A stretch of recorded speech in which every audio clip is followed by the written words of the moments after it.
In this video, I want to talk a bit about painting with history. Now, the examples that I'm going to give are extremely simple, and the more you start working with painting using history, the more you can start coming up with some pretty cool ways to make it do some fancy stuff and really help you out while using Photoshop.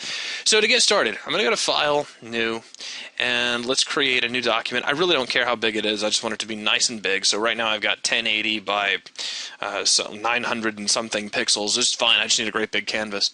Then I'm going to go to File, and I'm going to place something into the document. Now, placing allows you to take one image from another file and literally put it inside this current document. So we'll do that, and I'm going to bring in this picture of the koala, which came with the sample pictures with Windows 7. If you don't have this picture, you can probably find it on the internet. I imagine somebody's put it out there somewhere, but you can really use any picture in the world. It doesn't really matter. So we'll go ahead and hit place. And I'm going to make this a little bigger. I'm going to hold down Shift and the Alt key, and I'm going to put my cursor over the corner of this little box and drag out. Now, what Shift is doing is allowing us to scale up uniformly in both. Actually, I'm sorry. Shift is going, well, here you go. If I just hold down Alt, let me do it this way. If I just hold down Alt, then I can scale in both axes, but we could end up skewing the image. If I hold down Shift, we maintain our aspect ratio. So now you know how that works. Let's go. Once we're happy with the size, and I just wanted to get this nice and big, I'm just going to press Enter, like so. Now, if we take a look at our history, now I'm going to open up my history panel. If you don't see it over there in your panel area, make sure you go over to Window and just open up history like so. We have our new document, and we have place in history. Now I'm going to do something else. We're going to hit Control A and then Control X.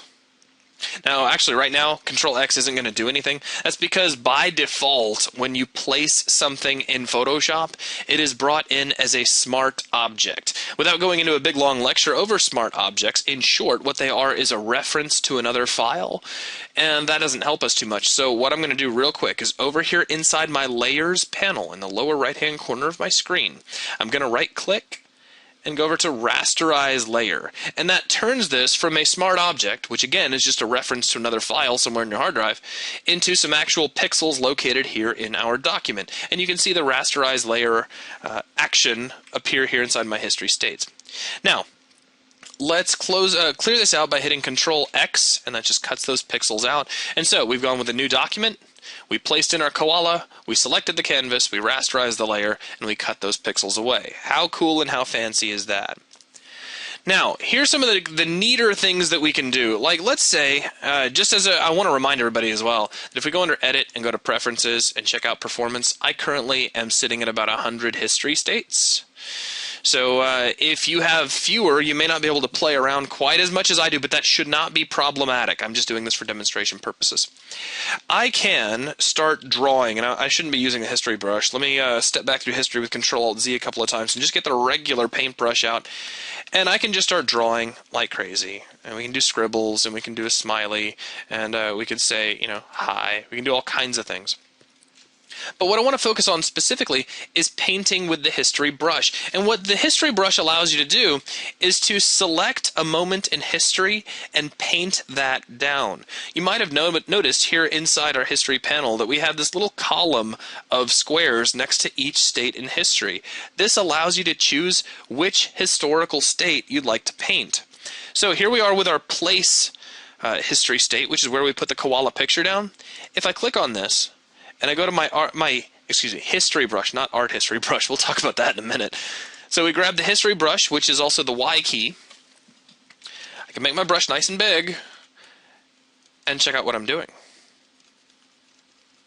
There's a koala's head.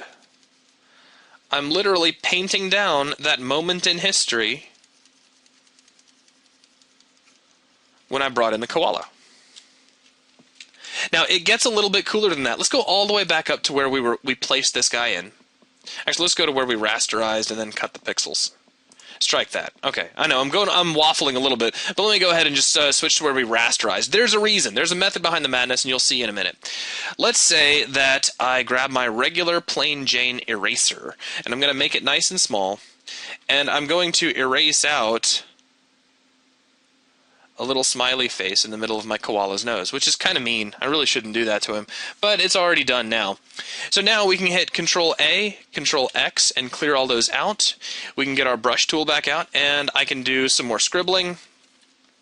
And maybe this is a whole nother project. I've designed something, I've drawn some pictures, and I'm retouching photos, all sorts of cool things. Now we can go back to that eraser state, and you can see where we were, but check this out. If I put my history brush cursor right there, and I start painting with the history brush, so again, hit the Y key, and we'll make that nice and big, you'll notice that I'm painting to this state in history where he had that smiley erased out of his nose. If I switch back over to where we just placed him, we can get rid of those eraser marks. So you really kind of have to think about what's going on in each individual state. It's a very nice way to take some changes that you made earlier on and bring them back out to the foreground by painting them back into place. Now, all of that said, let me jump back over to the brush tool. Now notice, check it out. These history brush strokes are just history points in and of themselves. So I can step back through these here inside the history panel, or of course I can just hit Control-Alt-Z. We can also grab the eraser, and you can make the eraser work pretty much exactly like the history brush if you check the Erase to History option. And again, we've designated the place state in history where we put down the koala picture. And so now, as I erase, I am erasing back down to that state in history. And I can switch that over to the point where we erased out that little smiley in his face, and we can bring that in as well. So that's a quick look at just painting. Now there's one more thing I want to throw in, and it's kind of a bonus because it is really just, it's cooler than it is anything else. Not only do we have the history brush tool, we also have the art history brush tool. And this is just the artsier version. And I don't say that with any sort of derision, or at least I hope I didn't. If it came through, then that's totally accidental. What this allows you to do is to add sort of a style to your brush strokes. So check it out. I'm going to set my brush state, so the source for the history brush, back up here to place. Now as we know, that's where the koala was brought in. And I'm just going to scribble.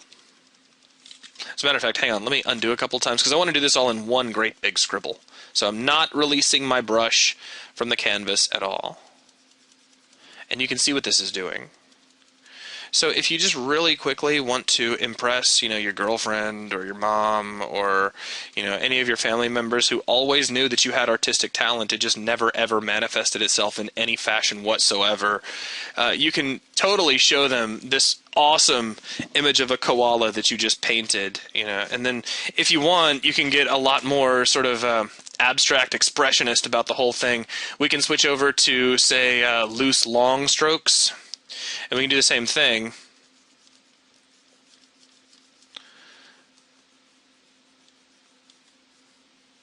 And you can totally just print this out, hang it on your wall, and just tell your friends, yeah, I call this koala, and look really cool. But let your hair grow out all kinds of spiky and wear little tiny sunglasses, because now you are an artistic person. So that's just a quick look at painting with history. Really, it's all about just choosing some state in history, some moment where something happened that you want to go back to, setting that state as a source for the history brush, and you can turn that on and off as you see here, and then just laying down some brush strokes with either the history brush tool or the art history brush tool. So actually I'm going to switch back over to the regular history brush tool, and then we can start bringing parts of our koala back to life, which looks actually kind of creepy in a way. But that is going to wrap things up for this video over painting with history. Thank you very much.